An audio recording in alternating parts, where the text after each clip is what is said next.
দমকল মন্ত্রী বলছেন তৃণমূলের পাপের ফল, এই ধরনের কথার কোনো মানে আছে? তাহলে বিজেপি শাসিত রাজ্যগুলোতে গুজরাটে পরের পর যখন সেতু ভেঙে পড়ছে, তাহলে কি নরেন্দ্র মোদী আর অমিত শাহ পাপের ফল? যে ঘটনা ঘটেছে তৃণমূলের পাপের ফল বলছেন কেন? আর বিজেপির দমকল মন্ত্রী মনে রাখবেন কাদের বলছেন তৃণমূলের পাপের ফল।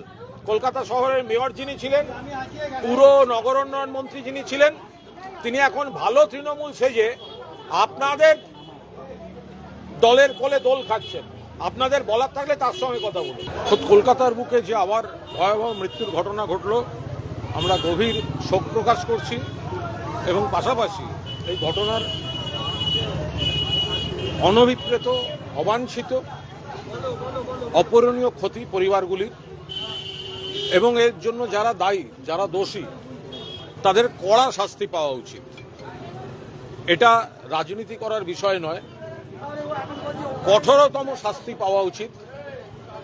যদি সেখানে কোনো অনিয়ম থাকে, নজরদারিতে ত্রুটি থাকে, এই প্রত্যেকবার একটা ঘটনা ঘটবে, তারপরে কয়েকদিন সেটা নিয়ে একটা নাড়াছাড়া হয়।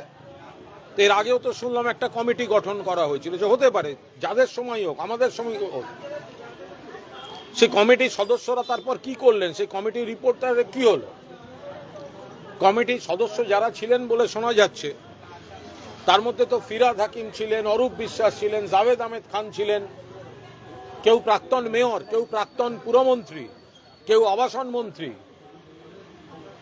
কেউ আবার ওই জরুরি ত্রাণ এইসবের ব্যাপারে বিপর্যয় মোকাবিলার। তা এখন এই সকলকে তো এই বিষয়গুলোর ব্যাখ্যা দিতে হবে যে নিশ্চিতভাবে সেটা দুর্ঘটনা।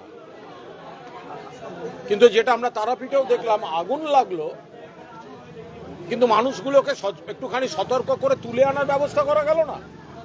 এখানেও এটি বাচ্চা সহ 9 জন মারা গেল।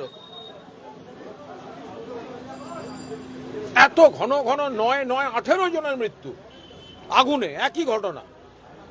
100 দিনের সরকার তাদের রিপোর্ট কার্ড দিয়ে বলছে 100 দিনের সরকার আমরা এই করেছি। তাহলে তোমরা এর দায়টা নেবে না কেন? 100 দিনের সরকার যদি তুমি রং বদলে, নাম বদলে কৃতিত্ব নিতে পারো, তাহলে এখন তো 3 টায়ার, এখন তো কোনো পুরো বোর্ড নেই, এখন তো তোমরা প্রশাসক বসিয়ে কাজ চালাচ্ছ। কেন্দ্রীয় সরকার বিজেপি, রাজ্য সরকার বিজেপি, কলকাতা পুরসভার পুরো বোর্ড বিজেপি নিয়ন্ত্রণে।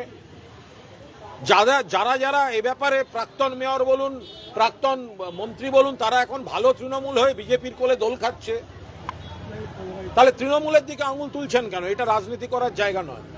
প্রতিটা আগুনে, যেটা তুমি বলছিলে কমিটি, আগুনের পরে দেখা যাচ্ছে কমিটি হচ্ছে, কমিটি রিপোর্ট দিচ্ছে, আবার আগুন লাগছে, আবার কমিটি হচ্ছে। মানে এটা কি, এটা শুধু রাজনীতিবিদদেরও বিষয় নয়, এটা হচ্ছেটা কি, যে একটা দুর্ঘটনা, তারপর কয়েকদিন সেটাকে ধরে একটা নাড়চাড়া হয়, তারপর একটা কমিটি, তারপর তার সুপারিশ, কিন্তু সেটা ইমপ্লিমেন্ট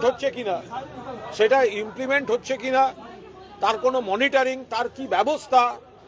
তা 100 দিনের তো সরকার হয়ে গেছিল, তা আপনারা মনিটরিং করেননি কেন, ব্যবস্থা নেননি কেন? আমি আবার বলছি, এই অগ্নিকাণ্ডের পেছনে যদি কোনো অনিয়ম থাকে, অব্যবস্থা থাকে, আইন ভাঙার বিষয় থাকে, যারা যারা দোষী তাদের প্রত্যেকের বিরুদ্ধে কঠোরতম ব্যবস্থা নিতে হবে। এটা ওই মাননীয় মুখ্যমন্ত্রীর তারাতলায় ভেঙে পড়ে মৃত্যুর পর বিধানসভায় দাঁড়িয়ে যে এই দেখুন কার সই, বাজার গরম করা বিবৃতি নয়, বাজার গরম করা শুধু বিবৃতি নয়, আর নিচের তলার কাউকে কাউকে ধরে ওপর তলার লোকদের দলবদল করানো বিবৃতি নয়। যদি ওপর তলার লোক জড়িত থাকে, ওপর তলার লোককে ধরা উচিত।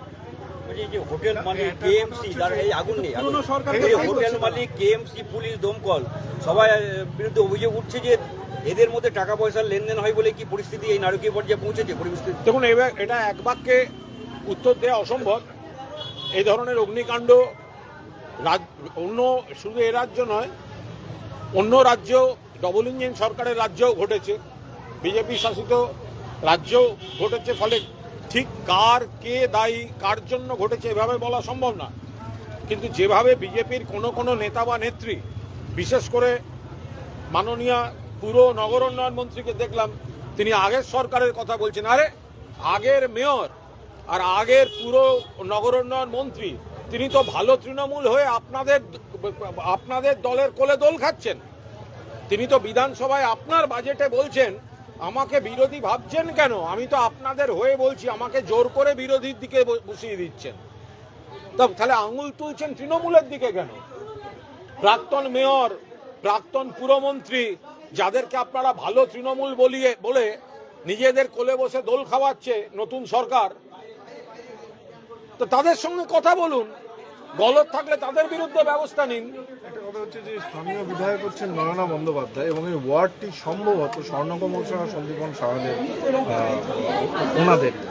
আমার পরিষ্কার বক্তব্য, এই যেখানে অগ্নিকাণ্ড হয়েছে সেখানে যদি নিয়মের বাইরে কিছু থাকে, মনিটরিংয়ে গাফিলতি থাকে, প্রয়োজনীয় কাগজপত্র না থাকে, গঠনগতভাবে সরঞ্জামগতভাবে গাফিলতি থাকে, তাহলে যারা এর জন্য দায়ী দলের রং না দেখে তাদের বিরুদ্ধে ব্যবস্থা নেওয়া হবে। তারাপীঠে দেখা যাচ্ছে যে নিয়ম বহির্ভূতভাবে হোটেলটা তৈরি হয়েছে, সেই জন্য আজকে নয়না বন্দ্যোপাধ্যায় যদি এমএলএ হন তো নয়না বন্দ্যোপাধ্যায় কি করবেন ওখানে? নয়না বন্দ্যোপাধ্যায় তো আর হোটেলের লাইসেন্স দিতে যাচ্ছেন না, বা নয়না বন্দ্যোপাধ্যায়ের ওই মেকানিজম নেই যে তিনি ওটা ইয়ে করবেন। নয়না বন্দ্যোপাধ্যায়ের সঙ্গে আমার অন্য বিষয়ে মতপার্থক্য থাকতে পারে, তো আমি এটাই কেন সমালোচনা করব? তারাপীঠের হোটেলের যে অগ্নিকাণ্ডের ঘটনা দেখেছে, হোটেলটা নিয়ম বহির্ভূতভাবে নির্মিত হয়েছে এবং আজকে এই কারণে দমকলের একটা আধিকারিককেও সাসপেন্ড করা হয়েছে। দেখুন, নিয়ম বহির্ভূত যদি তৈরি হয়ে থাকে তাহলে ছোট ছোট আধিকারিক বা কোনো আধিকারিককে সাসপেন্ড করে শুধু কি হবে? যারাই হোক, যেই হোক, যে দলের হোক, অনিয়ম যদি বেরোয় মাথাদের ধরুন।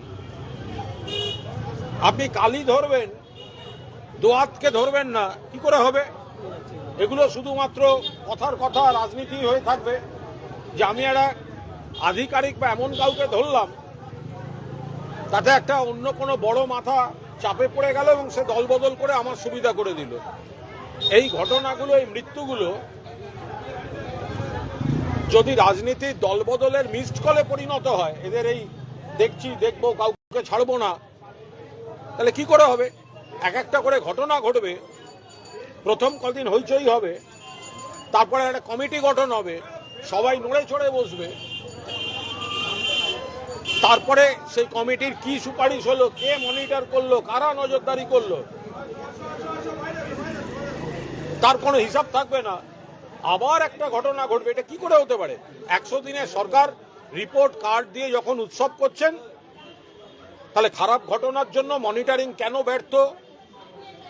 পুরো বোর্ড কাদের দায়িত্বে, কারা প্রশাসক বসিয়ে চালাচ্ছে সেগুলো নিতে হবে। আবার যারা বড় বড় দায়িত্ব ছিলেন কলকাতা শহর এবং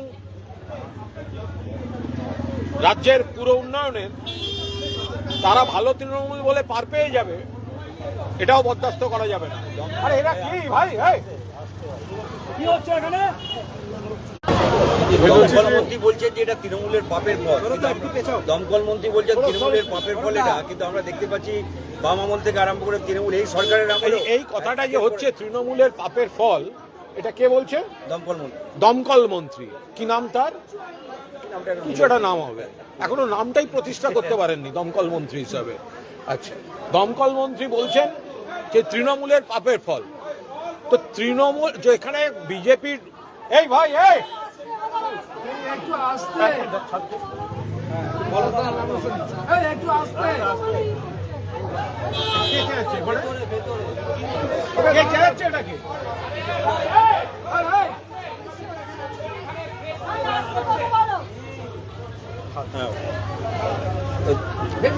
দমকল মন্ত্রী বলছেন তৃণমূলের দমকল মন্ত্রী বল,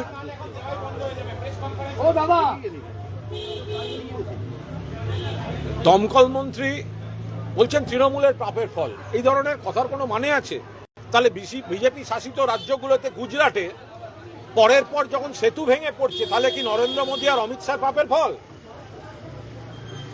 কুম্ভ মেলায় পথবিষ্ট অতগুলো লোক মারা গেল, তাহলে কি বলবেন যোগী আদিত্যনাথের পাপের ফল? এগুলো কোনো কথা? বিজেপি শাসিত রাজ্যে একের পর এক দুর্ঘটনা ঘটছে, আর তৃণমূলের পাপের ফল মানে কি? সিপিএম এর জমানায় অগ্নিকাণ্ড হয়নি পার্ক স্ট্রিটে? ভয়ঙ্কর ঘটনা ঘটেনি? যে ঘটনা ঘটেছে তৃণমূলের পাপের ফল বলছেন কেন? আর বিজেপির দমকল মন্ত্রী মনে রাখবেন কাদের বলছেন তৃণমূলের পাপের ফল? কলকাতা শহরের মেয়র যিনি ছিলেন, পুরো নগরোন্নয়ন মন্ত্রী যিনি ছিলেন, তিনি এখন ভালো তৃণমূল সেজে আপনাদের দলের কোলে দোল খাচ্ছেন।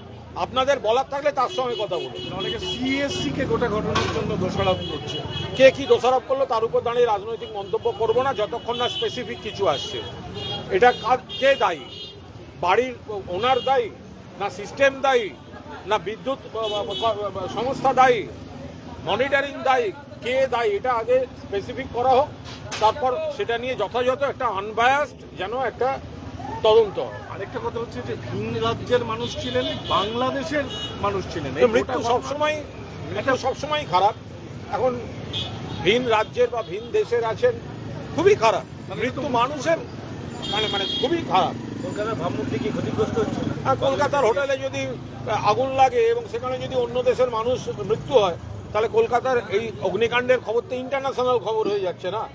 ফলে আর কদিনের মধ্যে তারাপীঠে 9 জন, তারপরেই কলকাতায় 9 জন, এত ঘন ঘন মৃত্যু, একই ধরনের অগ্নিকাণ্ডে এতজন করে মৃত্যু।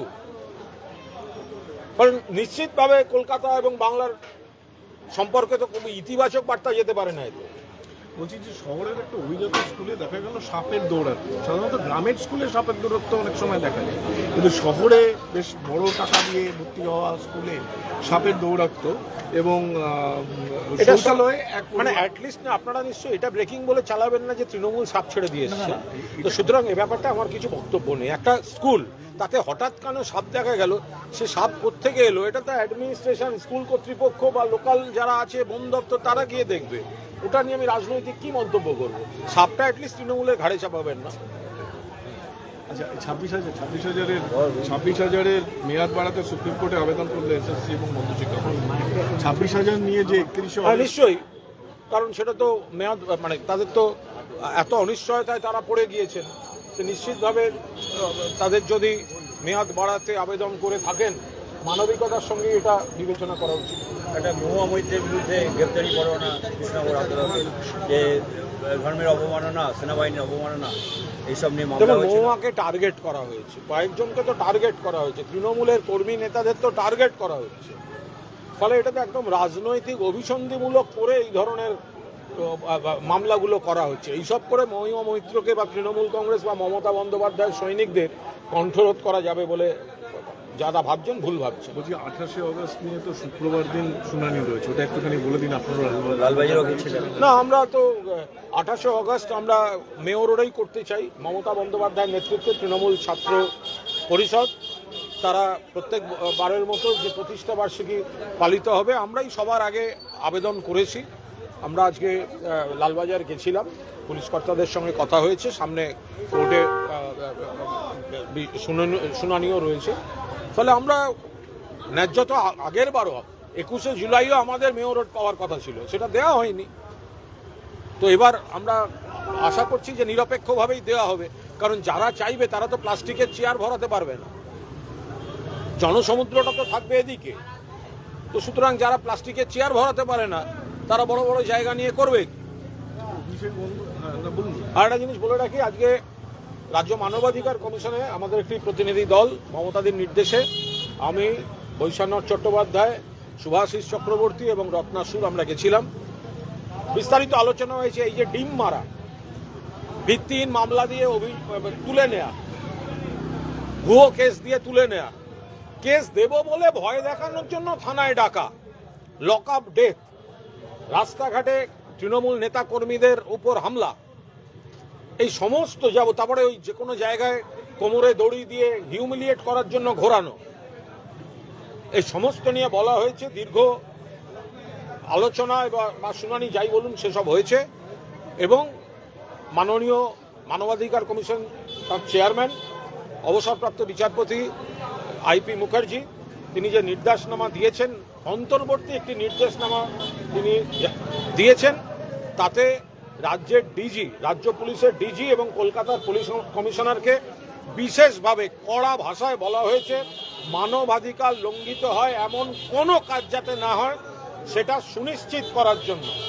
এবং যেহেতু একটি রাজনৈতিক দলের দিকে অভিযোগ আসছে বারবার, ফলে রাজ্য বিজেপির সভাপতিকেও এই মামলার এই যেটা চলছে মানে হিউম্যান রাইটস কমিশনে যে শুনানিটা চলছে তার বিষয়টি, তার অর্ডারের কপি বিজেপি সভাপতিকে পাঠানো হয়েছে।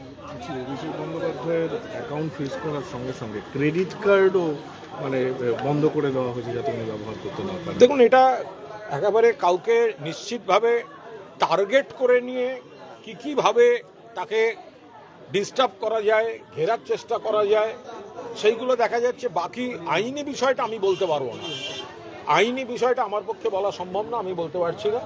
বাট এরা নির্দিষ্টভাবে কাউকে টার্গেট করে নিয়ে বিভিন্ন ধরনের জিনিস সাজাচ্ছে, সেটা সবাই দেখতে পাচ্ছে।